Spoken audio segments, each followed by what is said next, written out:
Yeah. Okay. Speaking of no, just like Junior OG has got a comment here that says no more Auro 3D. Should we get into that right now? I think we should probably. I mean, it's the biggest news thing, other than me being awesome. Chris says the ghost of Auro passed. Thanks. Oh man, yeah. Hey, Chana, how many people messaged you or emailed you, or was it just me? I didn't get any. You did, and then like I got day, one, maybe. like it was like a good 12 to 16 hours later that other people started sending me like articles and stuff like that. So I didn't know I was like the official like Auro 3D representative. Like, I guess that's how it seemed. Like, but hey, I mean, man. I'm fine. I already have an Auro 3D receiver. I can Auro upmix till my heart's content with that. I don't need any.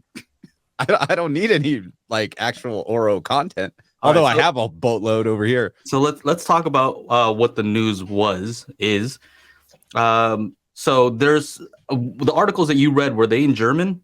Because I had to use like Google Translate, yeah, to basically translate all this, whatever it was saying. And so it said that they're bankrupt, Auro's bankrupt, and this and that. And then like when you keep reading, I don't know what you guys read, but I didn't want to like come out and like say, hey, this is what happened, because that's kind of what happened with the Onkyo thing, right? Right. Everybody was wrong. They're gone, right? And then it turns out like, they just sold off everything, and just part of the company's gone.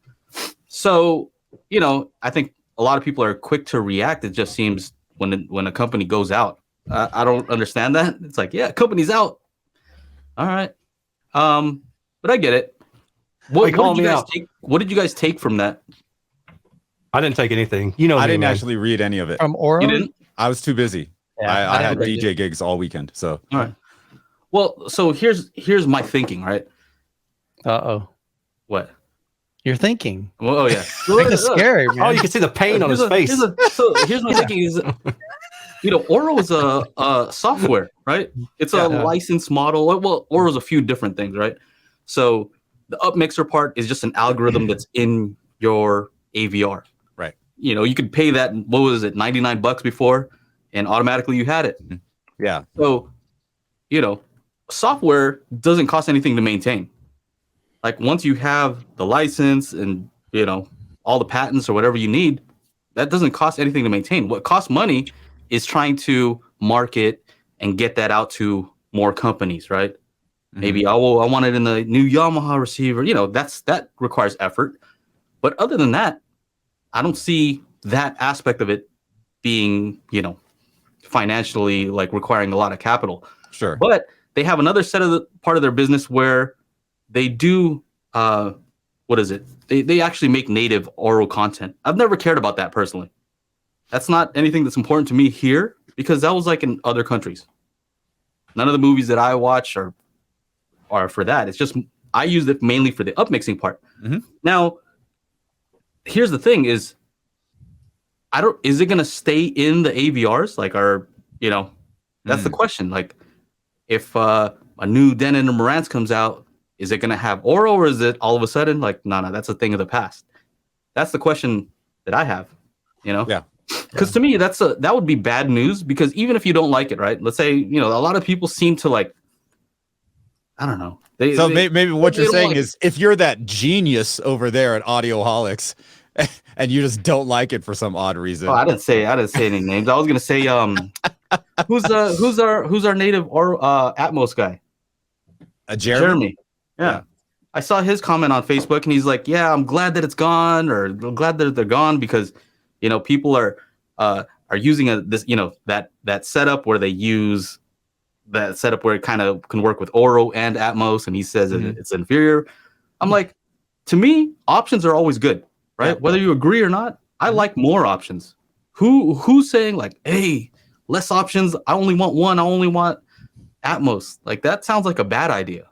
Because if you only had one option, what incentive do they have to make good, recordings? They're the only one in town. They don't have to do anything, right? Yeah. Yeah, so they don't have to improve. They don't have to innovate. They don't need to make it better. They're just like, oh, we're the only game in town.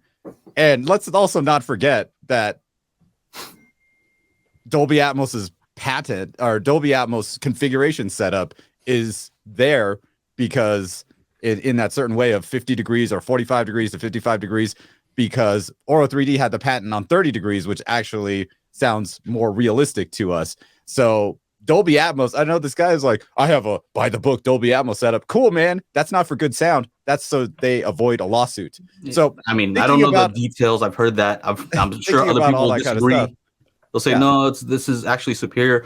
It doesn't, I guess in the end, it doesn't matter, right? Yeah. I like the option to use both, and you have the option to not use it. I don't understand like why somebody would celebrate not having an option. That seems kind of weird to me. Maybe they're just like who's the guy that owns Facebook?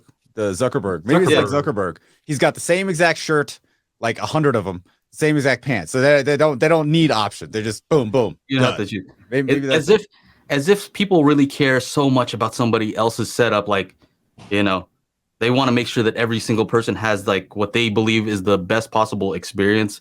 Like, come on, let's be real. I know people, of course, I want people to have a good sounding system, but do I care that much? Not really. You know what I mean? I'm not going to go out of my way to like hope a company goes out of business so that, you know, whatever. So I think that they can have a superior sound. Anyway, I did email Wilfried and I said, hey man, saw the news. Right. You mentioned that. Saw the article, and I just linked to the article.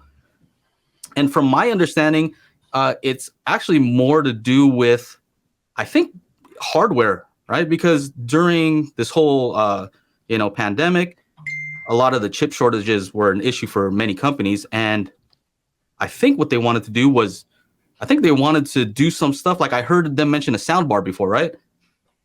Where's the sound bar? Yeah, they're trying to do a sound bar. Like a couple of years, right? And I think that part is what seemed to have fallen through, right? That aspect where they were going to take Auro and then put it into these sound bars. And I heard about that from another source also, that aspect went out. So, yeah, I think that's really where it's at. I mean, when I talked to Wilfried, he didn't seem worried at all. Like, he's like, oh, yeah, you know, it's all good. Except it was more like, yeah, totally. So he didn't seem worried. Huh. Well, let's just say this. If in fact you are not able to get it in future AVRs, which doesn't make sense to me, because like, I don't know. I don't know what it costs these companies, but I think that a lot of people buy Denon and Marantz because of Auro. You know, a lot of the folks I talked to, what's that? I said, you think so?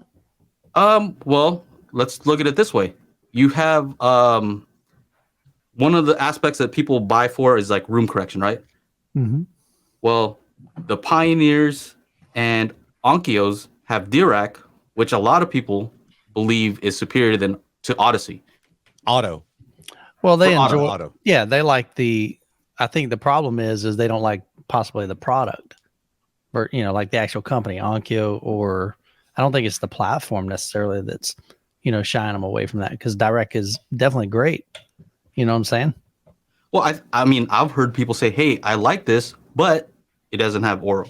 Mm-hmm. Right? I mean, that's my biggest gripe about the Pioneer. Yeah. Right? I'm getting ready to do my review video, and here in this space where I'm using it just for video games and stuff like that, totally cool. However, upstairs, TV sound 5.1 or stereo, like it has like this stereo extended, which turns on all the speakers and gives you a little bit more bass. But I just prefer mixing Auro for like TV stuff, or like TV meaning coming off the direct TV box. Yeah. So it's most of the time 5.1, but you'll get some stereo stuff in there too. Well, to me, I don't know if I would say it's necessarily a deal breaker, but it's definitely a consideration. Like when I see the Emotiva, okay, $1,000 pre-pro, it has Atmos, doesn't have, I don't know what the room correction's like, but it also doesn't have Auro, Mm-hmm. And then I look at the HTP one, has all the stuff and Auro. Okay, cool. Dirac and Auro. What is it? Arcam? Is that what it is? Yeah. Arcam. Oh, I got Right. one of those. Yeah, that just it came has in. Dirac and it has Auro, right? So Yeah. it's like it's something that I definitely look at. Right. Where Oh, it's a plus. It's a Yeah, I plus for me if it has that. I think it's probably if you really like the format, that's definitely a positive to you. But somebody if they don't ever use it, then I just don't think that's going to be part of the Right. equation. For them. and I think that's Mike, and I think 100% that's what a lot of people that I see on Facebook. They're like, "Oh, well, I don't have any. There's no content." Mhm. Great. There Yeah. doesn't have to be any content. The content you're already watching can be upmixed in a way that's psychoacoustically sounding more natural than anything else. Eric Albert says, I agree with what Joe just said. I have an old Onkyo AVR right now. I decided to move to Denon, and one of the reasons was Auro 3D. Yeah. And it's not cheap. Definitely not cheap. Right? No. It's what, 2,000 for that receiver now? It used to be 1,600. So Yeah. Well, yeah, anyway, I think I don't know that the news is exactly how it seems. Mhm. Right? Even if Denon and Marantz and these other companies started offering, hey, you could buy Auro, like the capabilities there. I think they just use the same chip that's already in these AVRs. It's like, do you want the software to activate or not? Right? And so that's an option. Like if you want to pay the extra money, then activate it. If not, then don't. So I like the option. And people are saying like, oh, hey man, I know it's crushing. I'm like, crushing? Don't make it sound like somebody passed away from my family. No, my AVR has it. I have another backup AVR that has it. That's what I said. That's what I'm saying. Like I already have this. How long am I going to keep those for? So silly Yamaha has it. So I'm not worried. I'm worried for the people who are looking to buy one. In the next few years, if it doesn't have it on there, then that would suck for them. They just buy an older AVR. Yeah. Save them some money. Yeah, exactly. But get a Youthman deal on an Auro 3D receiver. That's Boom. right. What's your take on that, Michael? What's that? Like I said, I think it comes down to if it's a format that you really like, then that's going to be of value to you. I wish Wilfried all the best. I hope he doesn't go bankrupt because I don't want anybody that has put their blood, sweat, tears, probably his own personal money, finances, and he's poured his life into this. And I'd hate to see that, fold underneath him. I hope it does well. But for me personally, as far as if Auro was no longer available, it wouldn't impact my buying decisions. It wouldn't change anything. Does that make sense? Yeah. Because it's not a big factor in I never use Auro in my setup. Me either. Yeah. Yeah. I mean, I'm not, it's not like I'm worried for Wilfried. I seen he has like a feeder. You know what I mean? He doesn't. He looks like he's like, I don't either. you barely use surround. Yeah, Dolby Pro Logic doesn't support that. Well, we got to figure out what was before Pro Logic because that's what I want to have. Quadraphonic sound. Quadraphonic. Yeah. Okay, let's go quadraphonic. Okay. I got that. But the problem is I have a center channel. So let's say I've got tri-stereo then. You got quadraphonic plus one. I got quadraphonic. Yeah, there we go. Plus one. Yeah. Anyway, I just don't get. I don't get it. I don't get like if people are celebrating that, it's kind of weird. I don't know. And sadly, that I think sometimes gets more into the fanboy type of thing, right? Where you're so focused on what you like, and like you said, Joe, that you expect everybody else to like it too, and if they don't, you want to crap on them, and that's to me that's childish. You know, if you want to support Auro, great. If you love DTSX, go for it. If you're Dolby Atmos, fantastic. Yeah, man, enjoy it. Here's Megatron's arm cannon actually just said that. I wonder why no one talks about DTSX. Yeah.